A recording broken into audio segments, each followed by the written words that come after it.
திண்டுக்கல் மாவட்டம் நிலக்கோட்டை பகுதியில் சாலை விரிவாக்கத்திற்காக 100 ஆண்டுகள் பழமையான மரங்களை வெட்டி அப்புறப்படுத்தும் பணிகள் நடைபெற்று வருகின்றன. இதுகுறித்து நமது செய்தியாளர் செந்தில் முத்து நடத்திய கலந்துரையாடலை பார்க்கலாம். திண்டுக்கல் மாவட்டம் நிலக்கோட்டை பகுதிகளில் பெரிய குளத்தில் இருந்து நிலக்கோட்டை சிலுக்குவார்பட்டி வழியாக அம்மையநாயக்கனூர் மற்றும் பள்ளப்பட்டி செல்லக்கூடிய மாநில நெடுஞ்சாலை விரிவாக்க பணிகளுக்காக இருபுறமும் இருக்கக்கூடிய பல ஆண்டுகளாக இருந்து வரக்கூடிய மரங்களை வெட்டி வேரோடு எடுத்து செல்லும் பணி என்பது முதற்கட்டமாக நடைபெற்று வருகிறது. இந்த பணிகளுக்கு பொதுமக்களிடம் இருந்து இருக்கக்கூடிய கருத்துக்களை நம்மிடையே பகிர்ந்து கொள்வதற்காக இயற்கை ஆர்வலரும் வழக்கறிஞருமான மணிகண்டன் அவர்கள் நம்மோடு இணைந்திருக்கிறார். அவரிடம் இது குறித்தான கருத்துக்களை கேட்டு பெறலாம். சார் வணக்கம். இப்போ சாலை விரிவாக்க பணிகளுக்காக மரங்களை வெட்டி எடுத்துட்டு இருக்காங்க. ஏன் இந்த மரங்களை வெட்டுறதுல உங்களுக்கு என்ன பாதிப்புன்னு நினைக்கிறீங்க? இந்த பகுதி அதாவது நிலக்கோட்டை சுற்றுவட்டார பகுதி, வத்தலக்குண்டு கொடரோடு பகுதி அப்படின்றது முழுக்க முழுக்க கிராமங்களை தழுவி இருக்கக்கூடிய ஒரு பகுதி, விவசாயங்களை சார்ந்திருக்கக்கூடிய பகுதி. அது மட்டும் இல்லாம இந்த பகுதியில் இருக்கக்கூடிய இந்த சாலை ஓரங்களில் இருக்கக்கூடிய இந்த மரங்கள் என்பது 100 ஆண்டுக்கு மேற்பட்ட ஒரு பழமையான மரங்கள். இந்த மரங்களோடு ஒன்றி நாங்களாம் வாழ்ந்திருக்கோம். இந்த பகுதியில் இருக்கக்கூடிய விவசாயிகள் தன்னுடைய அன்றாட பணிகளை இந்த மரத்தடியில் இருந்து ஓய்வு பெற்று பணிகளை செஞ்சிருக்காங்க.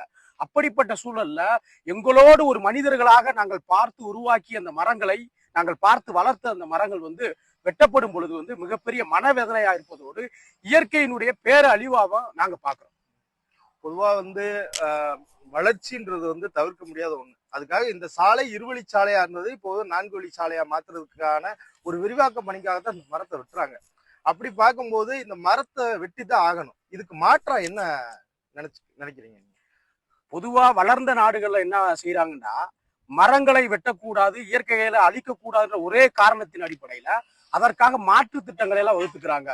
உதாரணமா, மரங்கள் வெட்டப்படக்கூடாது என்பதற்காகவே, வனங்களை அழிக்கக்கூடாது என்பதற்காகவே மேம்பாலங்கள் அமைக்கிறாங்க, சுரங்க பாதைகள் அமைச்சலாம், சாலைகளை அமைக்கிறாங்க. அப்படி தவிர்க்கப்படாத பட்சத்துல அந்த மரங்களை கூட முறையாக அப்புறப்படுத்தி வளர்ப்பதற்கான பணிகளா செய்யக்கூடியதெல்லாம் நம்ம செய்திகளா, ஊடகங்கள்ல, சமூக வலைத்தளங்கள்ல பாக்குறோம். அப்படி இருக்கும்போது இந்த மரங்களை அழிச்சுதான் சாலை அமைக்கணுமா அப்படின்ற ஒரு நிலை ஏற்படும் பொழுது, அவசியமான பணி என்றாலும் கூட ஒரு மாற்று திட்டத்தின் அடிப்படையில, மாற்று வழிகளின் அடிப்படையில இந்த நெடுஞ்சாலைத்துறை இந்த பணியை மேற்கொள்ளும் பட்சத்துல மரங்கள் பாதுகாக்கப்படும். அப்படி பாதுகாக்கப்படும் பட்சத்துல விவசாயம் செழுமை பெறும். இப்ப நம்ம நிக்கிற பகுதியில கூட கிட்டத்தட்ட ஒரு 100 மரங்களுக்கு மேல வெட்டிட்டாங்க. மரத்தை வெட்டியாச்சு, சாலை விரிவாக்க பணி நடக்க போகுது. இதுக்கு மாற்றா நீங்க என்ன யோசிக்கிறீங்க? சாலை விரிவாக்க பணி என்பது தவிர்க்க முடியாத ஒண்ணா இருக்கு. அதே போல அதுக்கான பணியையும் இன்றைக்கு நெடுஞ்சாலைத்துறை முடக்கி விட்டுருக்கதை நம்ம பாக்குறோம். நம்ம என்ன சொல்றோம்னு கேட்டீங்கன்னா, மரம் வெட்டப்பட்டு விட்டதுன்னு வச்சுக்கோங்களேன். ஒரு சில இடங்களில் மரங்களை தொடர்ச்சியா வெட்டிக்கி இருக்காங்க. உச்ச நீதிமன்றம் என்ன சொல்லியிருக்கு அப்படின்னு கேட்டீங்கன்னா, நெடுஞ்சாலைத்துறை போன்ற சாலை பணிகளை மேற்கொள்வதற்காக அந்த உரிய துறை மரங்களை வெட்டும் பொழுது, ஒரு மரம் வெட்டப்படும் பட்சத்துல அதற்காக 10 மரங்களை நட்டு அந்த மரங்களை வளர்க்கணும்னு சொல்லுது. இதை மாநிலங்களில் இருக்கக்கூடிய உயர் நீதிமன்றங்களும் கூட அது உறுதிப்படுத்திருக்கு. அந்த 10 மரக்கன்றுகளை நடுவது மட்டுமல்ல, தொடர்ச்சியாக 3 ஆண்டுகளுக்கு நடக்கூடிய மரக்கன்றுகளை பராமரிக்கணும்ன்ற உத்தரவு இருக்கு.